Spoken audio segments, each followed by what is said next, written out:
Staples was born, the average price of gas was $1.10 and a movie ticket was $2.50.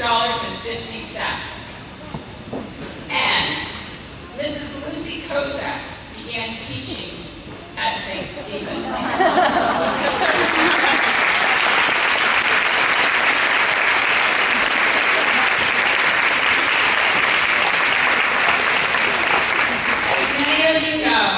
Kozak, who's been a mother, literally a mother, to hundreds of children here at St. Stephen's, has announced her retirement after 27 years of dedicated service to St. Stephen's. She didn't know we were doing this. With a strong belief in social development and personal responsibility, Mrs. Kozak has given her students not only a strong foundation of academic skills, but life skills that will benefit them for the rest of their lives. She has been an important person in the lives of so many, providing a kindergarten education that has always been a little bit more sophisticated than most. She has loved being a teacher. Today, during this Mother's Day, we wanted to honor Mrs. Kozak. So please help me give a round of applause for her.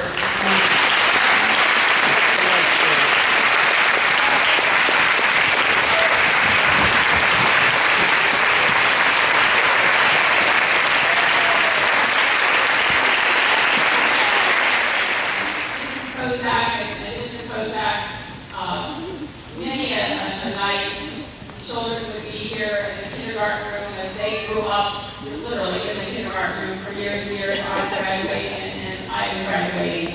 So you have something to share for Ivan? Great. Good morning. Dear Mom, Well, it's your big day. Surprise! it seems appropriate that I'm writing this letter over Mother's Day weekend in preparation for the chapel service that is set to honor your many years at St. Stephen's. As I share this holiday weekend with Andrea, Warren, and Grace, I've been thinking about what you have done for me, my family, and my alma mater over the course of your career. You started teaching at St. Stephen's at about my current age. I remember that in those days, chapel was often held in the kindergarten room for the entire lower school. Not many sons can say that they rode to and from school with their mother every single day from 4th grade through 12th grade. Though the merits of this form of transit are debatable, it gave me a window into the love you have for your profession and every one of your kindergartners. I always remember your working late, most afternoons, getting everything just right for the next day. You spent so much time on your lesson plans. As a youngster, I would divide my time with Anna after school, either doing homework in their classrooms, plank-sized wooden chairs, or playing Oregon Trail on the Apple computer in Mrs. Thomas's 2nd grade classroom. I have always been impressed by your tireless commitment to your students. Moreover, I am amazed at how you've been able to maintain this commitment over such a long time. As you know, Mom, Warren is finishing up kindergarten this year. He's incredibly lucky to have you as his grandmother. The first picture his teacher asked him to draw was his favorite activity from his summer. He chose to sketch something he did with you. He drew you taking him to the planetarium in Bradenton to learn about the planets. You know how he loves outer space, black holes, pulsars, wormholes, you name it. You know how to enrich the lives of children like no one else. I know that Warren is not the only kindergartner, current or past, who has great memories of Mrs. Kozak and who cries when it's time to leave her. Experiencing Warren's school year through a father's eyes made me realize that teaching is not really all about the students, it's also about the parents. We kindergarten parents are an insecure bunch. Always circling, hovering, seeking affirmation and comfort. Only now do I have a full appreciation for the never-ending streams of handwritten comment cards, conferences, spontaneous chats in the hallway during pickup, and of course, the campouts. Not only do you have to be a full-time teacher, you have to be part therapist, part coach, part cheerleader, part no-nonsense boss, part diplomat, part advocate, part benevolent dictator. Come to think of it, what sums it up most succinctly is that you are a great mother, not just to honor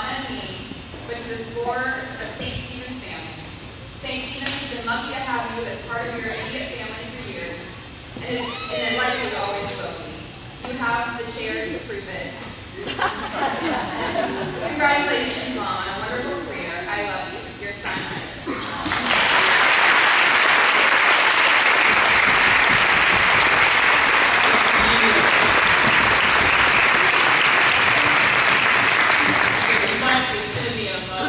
mothers really are, and in so many ways, and the teachers are very much that way. Joining us in this celebration, we have had many of our alum who, so many are here with us, but many have sent their best wishes to Mrs. Kozak from all over the country and actually all over the world. But we also have a few other people who join us. Here come our middle and upper school students who have had Mrs. Kozak over the years. So let's bring them on.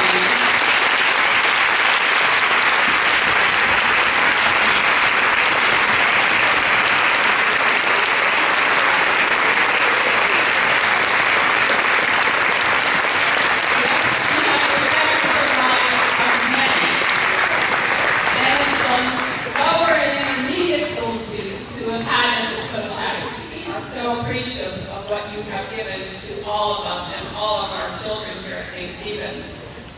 7 of our seniors have a few words to share with you. If you all will just come around here. They're going to share their thoughts and their memories. Great time, this good. Do you remember IQ? Well, do you even remember the time we went to the art museum up in St. Pete? Yeah. Really fun times, it definitely was. In fact, one of the best things that we have done in kindergarten was go up to the St. Pete Museum of Fine Arts. Yeah, and let me tell you something. Art is definitely weird for the guys that are 6 years old.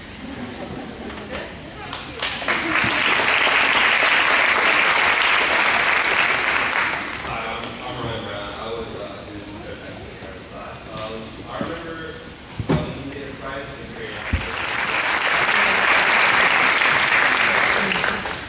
I worked in the same thing, the school kindergarten, Mrs. Kozak's class. And the thing that I remember the most about kindergarten was sitting in the big group putting the alphabet. For some reason, that was always stuck with me. Also, of course, the Monet IQ was really fun. To this day, I still love the question. So thank you.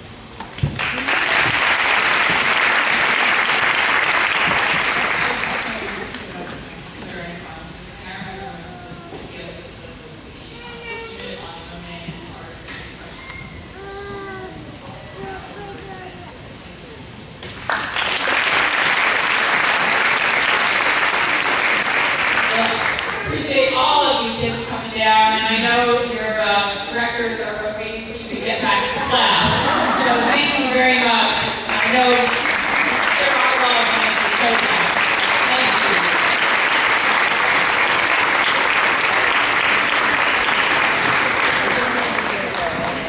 Today's celebration of Mrs. Kozak, we would like to honor her, not only by having all of those who care so deeply about her come and be with her today, but we are announcing today the creation of the Legends Fund to be a permanent part of the St. Stephen's Endowment Fund that will provide ongoing professional development for staff and for faculty. So Mrs. Kozak's name will live on as we create the Legends Fund. So now, don't go away yet.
Thank you.